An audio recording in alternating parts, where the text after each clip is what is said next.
एक गांव में कुछ लोग बैठे हुए थे। शाम के लगभग 6:30 बज रहे थे।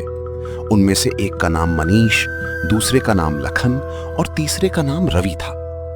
हरी वहीं बैठा था क्योंकि वो उसकी अपनी दुकान थी। हरी की दुकान पर लोगों का आना कम रहता था क्योंकि उसकी दुकान गांव से काफी दूर थी। अरे लखन, तू आज गया नहीं क्या खेतों की ओर? अरे हरी, क्या बताऊं तुझे, इतनी गर्मी में कहीं जाने का मन ही नहीं करता सिवाय तेरी दुकान के पास आने के, क्योंकि यहाँ थोड़ी ठंडक रहती है। दरअसल भीषण गर्मी के कारण गांव के लोग अक्सर हरी की टपरी पर आकर बैठ जाते थे, क्योंकि उसकी टपरी के आसपास अपेक्षाकृत ठंडक रहती थी।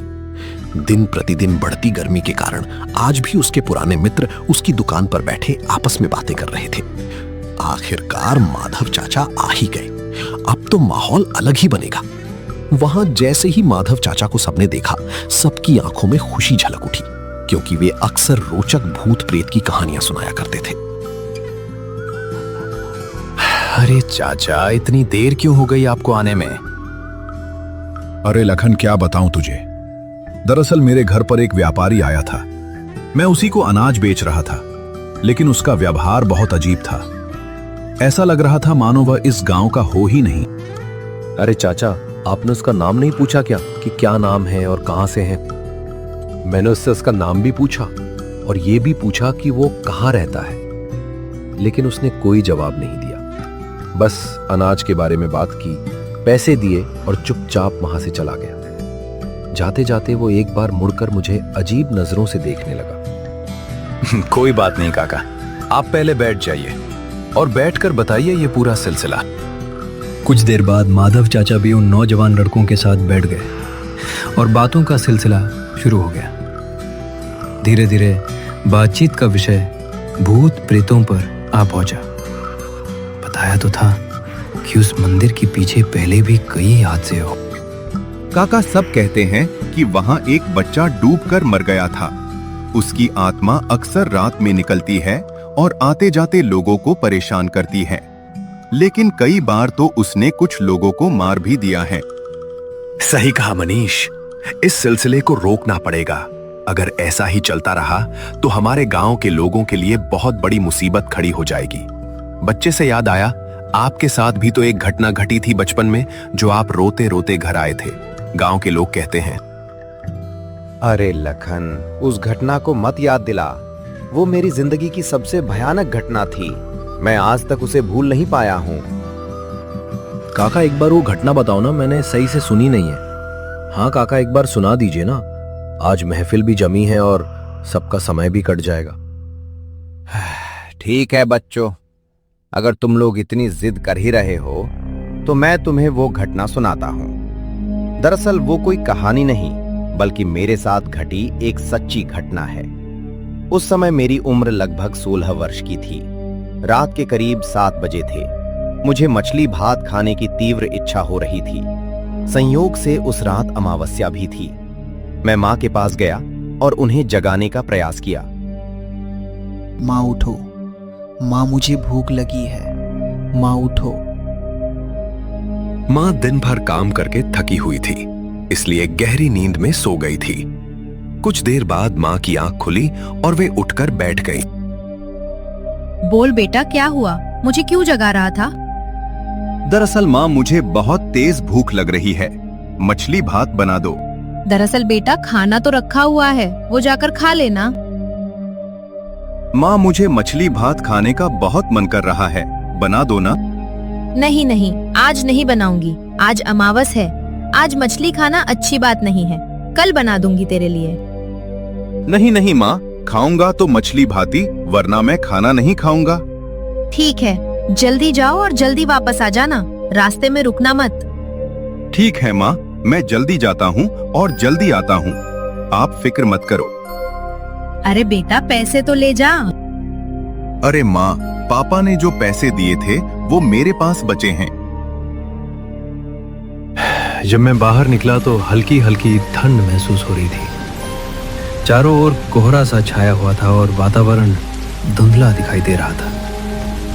उस समय मुझे मछली भात खाने की बड़ी तीव्र इच्छा हो रही थी। पिताजी ही ये लाते थे। पर किसी कारणवश वे शहर गए हुए थे, इसलिए आज मुझे स्वयं जाना पड़ रहा था। तभी रास्ते में मुझे एक वृद्धा दिखाई दी जो अत्यंत उदास लग रही थी। डमरू बेटा रुक जा, कहाँ जा रहा है? डमरू बेटा रुक जा, कहाँ जा रहा है? मैं तो बाजार जा रहा था माँ का सामान लेने। बेटा जरा डॉक्टर को बुला कर ले आना, तेरे काका की तबीयत बहुत ज्यादा खराब है और घर पर कोई है भी नहीं। कुछ क्षणों के लिए मैं समंजस में पड़ गया। रात धीरे धीरे गहराती जा रही थी।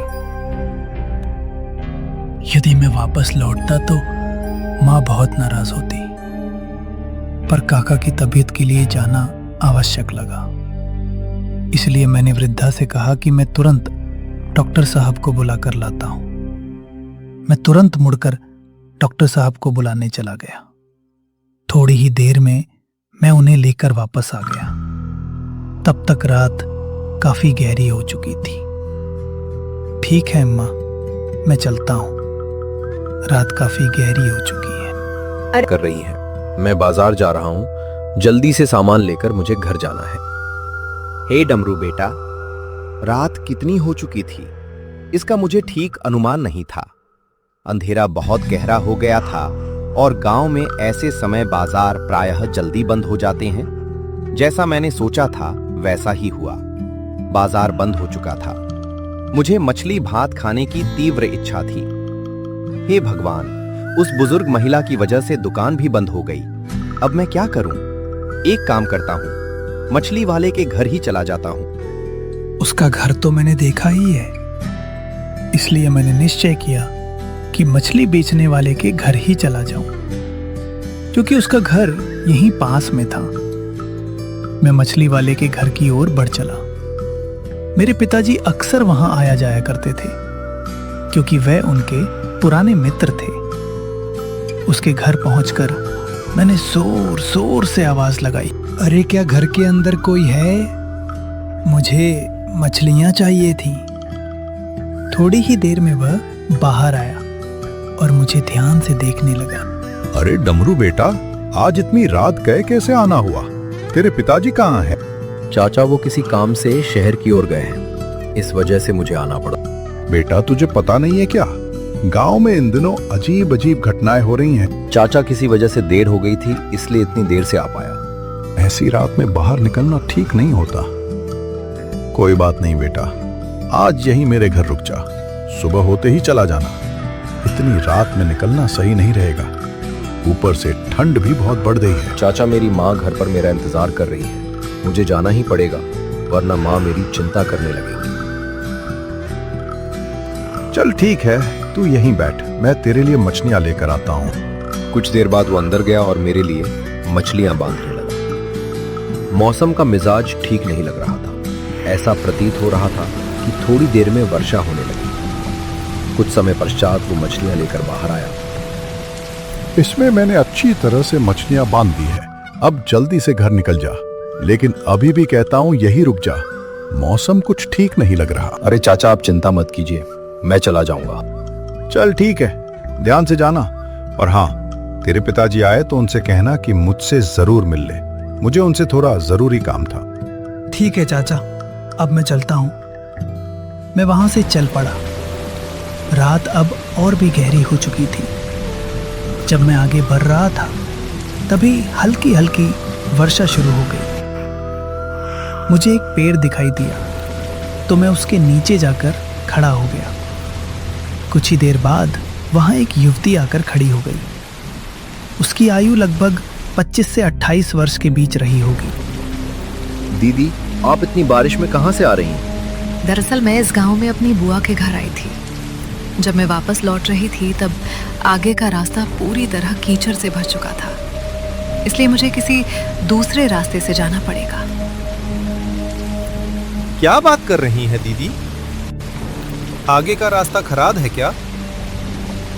आगे का रास्ता सच में बहुत खराब है। चारों ओर कीचड़ ही कीचड़ फैला हुआ है।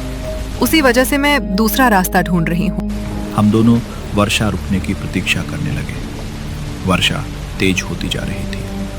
मैंने समय पूछना चाहा पर उसके पास घड़ी नहीं थी। उसने बताया कि वह भी काफी देर से रास्तों में भटक रही है और अब उसे भी शीघ्र घर पहुंचना है। काफी देर बाद वर्षा थम गई और हम आगे बढ़ने लगे।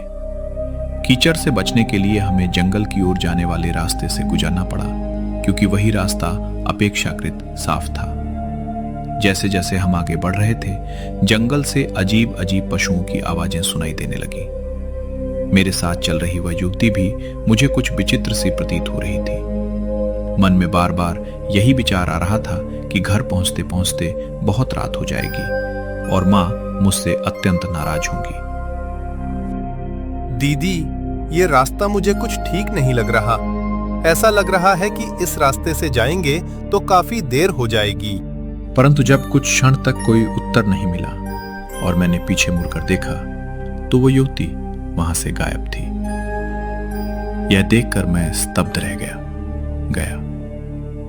अब मुझे मां की बात याद आने लगी कि अमावस्या की रात बाहर नहीं निकलना चाहिए था।